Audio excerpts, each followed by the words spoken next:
The weight shift is the glue that holds the swing together, but I see so many amateurs get it wrong. So in today's video, I'm going to run through everything you need to know about the weight shift and how to train it as well. You do not want to miss this video, as it's going to help you improve your game. When you look at your favorite golfer out on tour, they always seem to have this beautiful rhythm, beautiful timing to their swing, and it's because they have a great weight transfer. Now, there are so many misconceptions out there about the weight transfer, which I'm going to answer today. Now, firstly, what do I see most amateurs get wrong? Well, the most common one that I see is that amateurs in the golf swing, they will have this big shift to their right side, and then once they finish their backswing and as they transition, then they'll have this big shift back to their left side.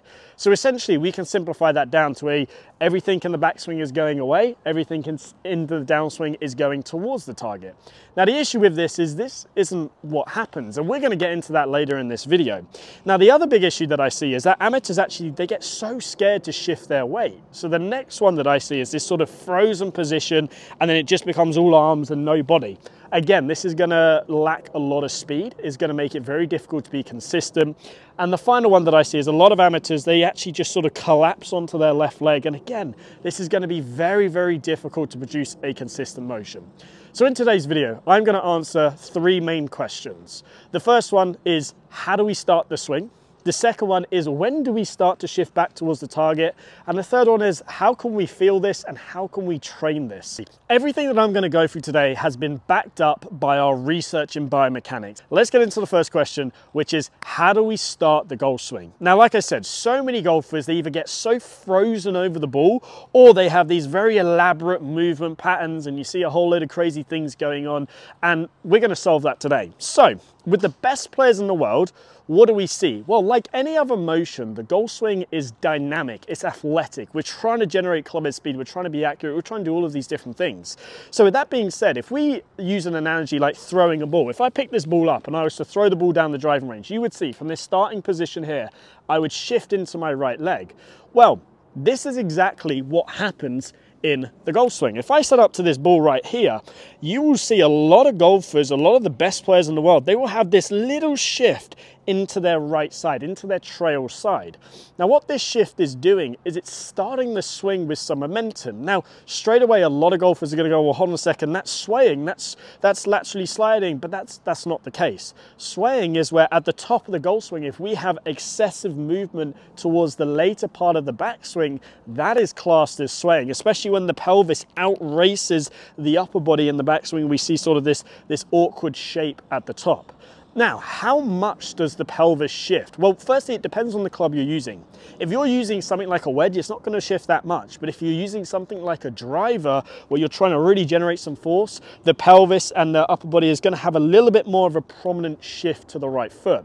Now, if I was to put a number on it, we see roughly with irons that it will be anywhere from about 1/2 inch to 1.5 inches. So that's a decent little shift that they are doing off the ball. So they are starting the swing with a little bit of this momentum starter.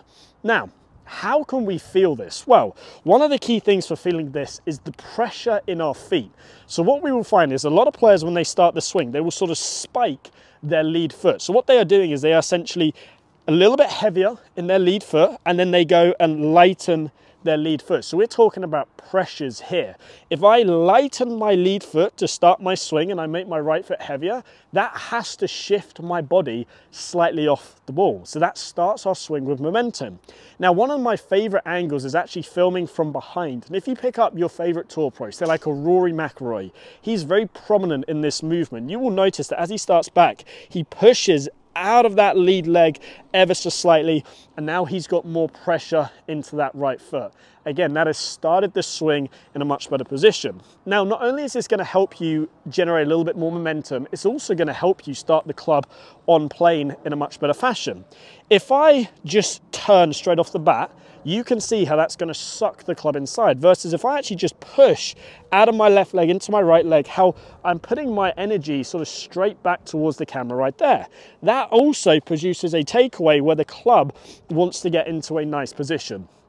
Now, like with anything, we can all obviously overdo this. I do not suddenly want to see golfers starting to do this crazy massive shift off, because that's not what we want to be seeing. Remember, 1/2 inch to 1.5 inches, that's a very small margin. It's going to be feeling like we're pushing up and out of that left leg. We're making that right foot a fraction heavier. Now, let's give you a really simple drill that's going to help you with this little move. So what you're going to do, I'm going to set up inside the ball here, but all you're going to do is set up to the golf ball.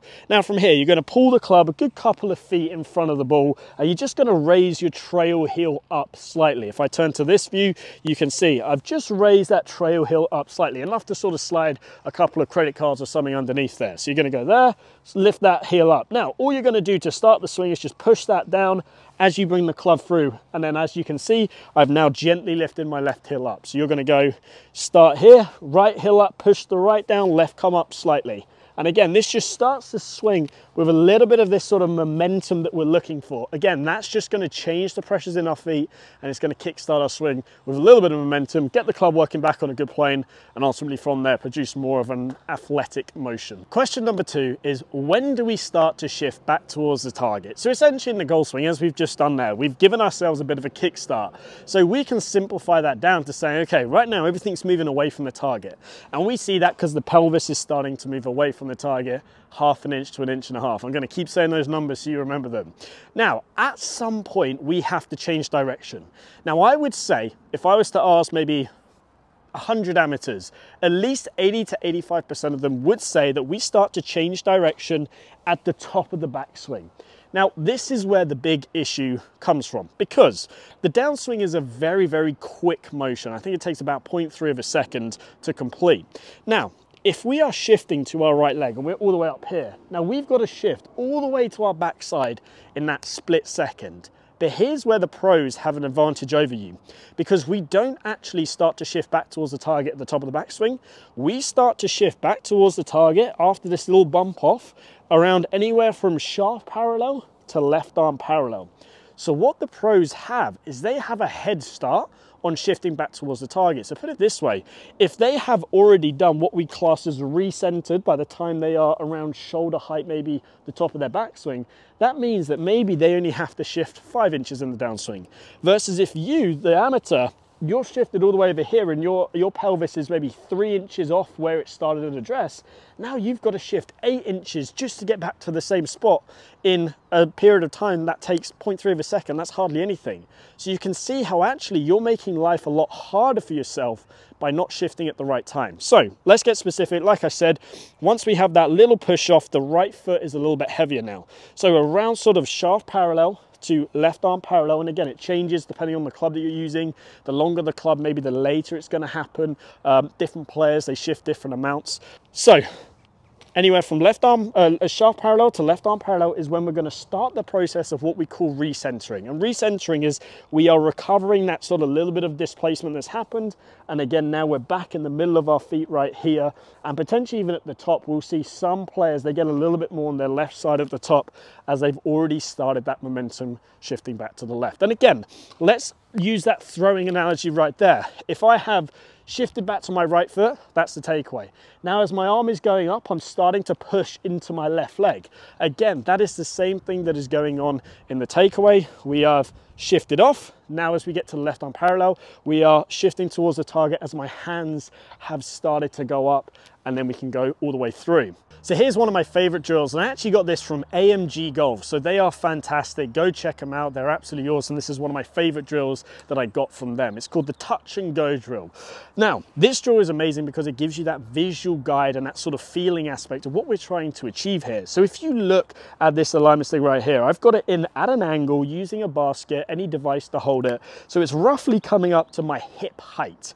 Now, what I'm going to do is I'm going to set up to my golf ball, and I'm going to position this about 2 fingers outside of my right hip. And this is going to be a great reference guide here for us. So that 2 fingers is roughly about 1 inch. So that gives us that lovely little platform to where we can shift off, be dynamic. And then from there, as soon as we touch it, we're going to fall back to the left. So if I set up to the ball here, I've got this about 2 fingers outside of my right hip. If I do that beautiful little push out of the ground, so from the left foot to the right foot, you can see now I have gently touched that alignment stick. Now, as soon as I feel like I've touched it, again, you can have a little bit of a split second touching it, but you're going to go, right, I'm going to touch it. Now from now, I'm going to start the process of recentering and creating some space from it. So touch and go. I love that little reference guide. For me, it really helps. I'm sure it will help you for you. So 2 fingers outside, you're going to do a swing, you're going to touch it, and then you're going to go, and then from there, just continue to swing all the way through. Without further ado, let me give it a go for you just to show you how it works. So I'm 2 fingers outside of there, set up to the golf ball. I'm going to touch it, and then I'm going to go. So a little shift off, recenter, swing all the way through. Touch and go. So let's now answer the third question, which is how should we be feeling this? Well, again, I want to keep the theme the same. Everything should be felt through the feet, and we're talking about pressures, how we're pushing in and out of the ground. Reason being is this is going to allow us to transfer our weight and our mass way easier when we understand the pressures. Also, great footwork is a key thing with every good golf swing. So we've spoken about the takeaway, we've spoken about when we start to shift back towards the target. So now we've got to talk about, okay, when we do start to shift back towards the target, what does that feel like? Well, first thing to understand is actually with the upper body and lower body relationship. As we've been doing all of this, as we're shifting back and we're shifting towards the target, we are feeling like our upper body is staying relatively stacked on top of our lower body. I don't want to be seeing anything where we go reverse pivotty, because again, lower body's now outraced the upper body, or if we go the other way in the downswing, we see this big old slide. Again, we don't want to be seeing that because we're not stacked. So feel like everything is relatively stacked as we're doing this motion. Now, let's get specific with the left foot in terms of shifting back towards the target. The first thing you'll notice is at address, I flare my foot out at sort of a 45-degree angle, 30 to 45-degree angle. If I had a clock face, it's roughly about 10:30 from my perspective. This is a great guide for the direction we're trying to shift down. So, as I do this recentering motion, I'm going to be feeling like I'm now starting to push into the ball of my left foot. A great way of thinking of this is imagine I have a half-cut tennis ball under sort of the ball of my left foot. I'm going to be feeling like I'm trying to push that flat onto the ground as much as I can. That's going to help me put the force in that direction. And as a result, that is going to do a couple things. It's going to get me shifting back to my left side. It's also going to get the knee reflexing. So that's going to help us get into this great position. Left shoulder joint, left hip joint, left ankle joint, realigning again. And then from there, that puts the platform to where I can push out of the ground and generate some great rotation. Now, how do we train this? We need a great drill that's going to allow us to train this feeling of pushing down that foot and into there and knowing, okay, we've done it well. Well, I've got the perfect drill for you. So the drill that I'm going to give you is simply the basket drill. All you need to do is set up to the golf ball and just pop this basket just outside, so you've got about a finger width outside of your left leg right there, or your lead leg right there. Now, if you go to the top of your swing and you're very much stuck on your right side, you will see how I never touch this basket. So what we want to be doing is the little shift off, the recenter, and pushing into that left leg. Now you can see when I do that, I've now made contact with the basket, and for me that's a great visual and feedback system to where I know, okay, I've got my good weight shift back to the left. Now I can focus on just pushing out of the ground in the right direction to get into a great impact position.